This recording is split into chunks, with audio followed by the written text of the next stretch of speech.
All right, everybody. I had to do a part 2 to this video because I accidentally hit the stop record button. And so, y'all know I don't have editing software yet. I apologize for that. I so do. But listen, here is part 2 of harvesting asparagus beans. And again, my first time growing asparagus beans, so my first time harvesting, but pretty familiar. If you know how to collect seeds from most things, then from a few things, then you know how to do it for most things, okay? So as a beginner gardener, I'm very confident that I can collect these seeds from these pods, okay?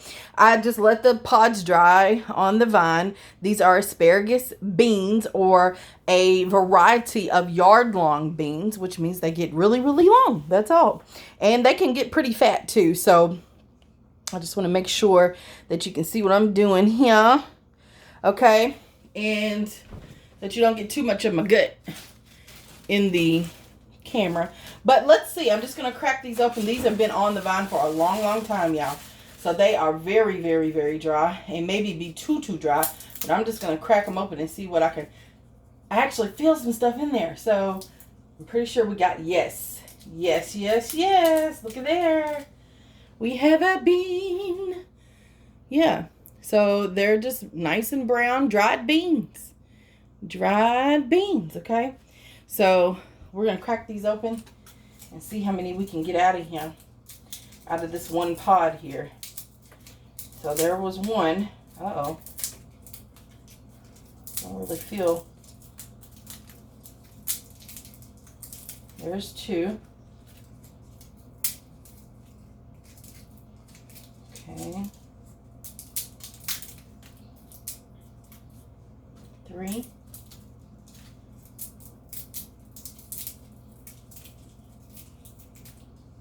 4. And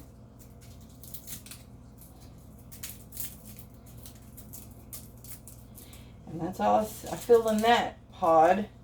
And what can we do with these dried pods once we're done harvesting all together? 1, 2, 3. Compost, right? Because we've gotten all the seeds out. Oh, there's 5. And so we can compost this dry stuff. Let's count how many are in this pod. 1. And we're golden. Ooh, I liked how that was opening. Oh, yeah, there we go. We're moving now. Okay, so just making sure I got them all. We have 1, 2, 3, 4, 5, 6, 7, 8, 10 from that pod. So here we had 4, and I might have broke that pod. I don't know. When I was harvesting there, we have 10. So that's pretty dope. So I have at least, I don't know, 10, 15 pods right here. So if we get 10 seeds out of each one, that's a win. Do I have to buy seeds again? No, I do not. Right? And I just, again, love when people say, plant a plant, and you'll never have to buy seeds again unless you keep dropping them. And maybe even step on one or lose one, like my clumsy self. But it's so true. It's like all you got to do is just plant a seed, be patient, and these will go to seed for you. You'll never have to buy seeds again. So next year, I will not have to buy seeds for asparagus beans again. And I do want to grow them again. I think I'm going to do them differently. Grow them on maybe that arch trellis next year because it's higher and it gives them more room. Something that is a little bit more off the ground, or maybe up the TP trellis. That might work really well. Actually, I know it will. And I have more stakes that I can do that with. Let's see. Yep. So, it takes time to harvest your seeds. But, you know, in the long run, you do save money and just the gratification. Like, I did this. I'm a beginner gardener, but I actually harvested seeds, grew stuff, harvested seeds myself. Like, I know how to do this. I know how to plan for next year. I know how to continue to build my garden wealth, right? My skill set as a beginner gardener. And, you know, I'm not going to call myself a beginner gardener for much longer. I have learned a ton of stuff in the past year and a ton of stuff this year. So I'm excited. I'm excited that I'm not going to have to call myself a beginner gardener anymore. After, you know, but I still, you know, I'm not worried about that because I love to learn new things. So as far as I'm concerned, I'm a beginner at everything. Because I just love to learn. But I'm excited as well that I am learning so much and, you know, getting good enough to where, like, I can really grow my own food. And I know how to preserve my food. I know how to preserve money, how to save money from gardening so it doesn't have to be so expensive the next year. And this is one way to do it. You know, just let yourself go through the process. Let your plants go through the process.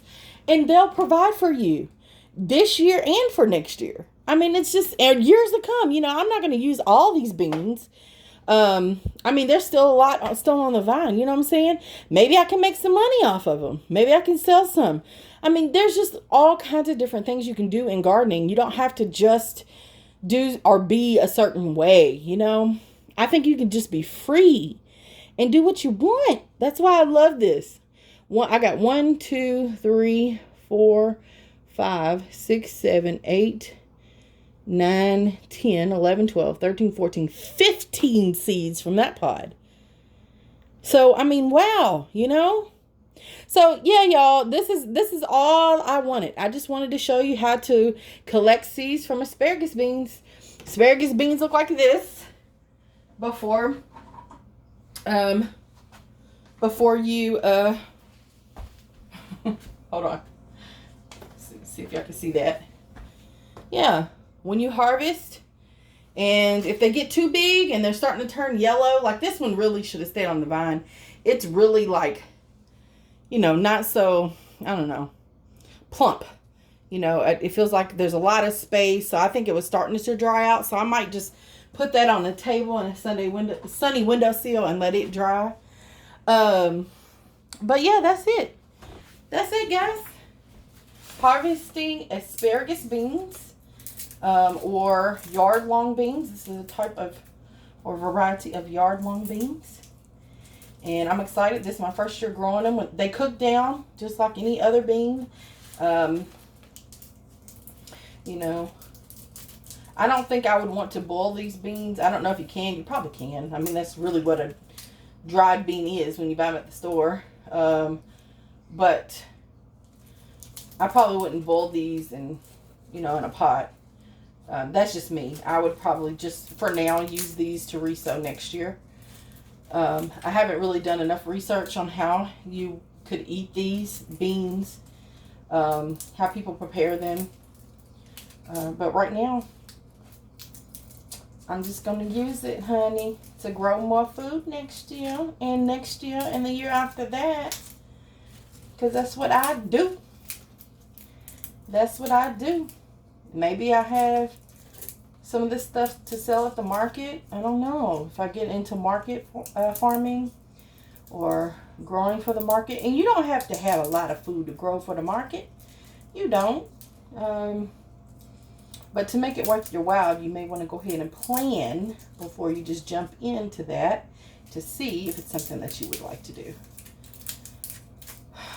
But y'all check me out on Instagram at store_give_love. And thank you all for watching my channel. I really do appreciate your support. And we have so much fun on here. We have so much fun. Thank you all for watching.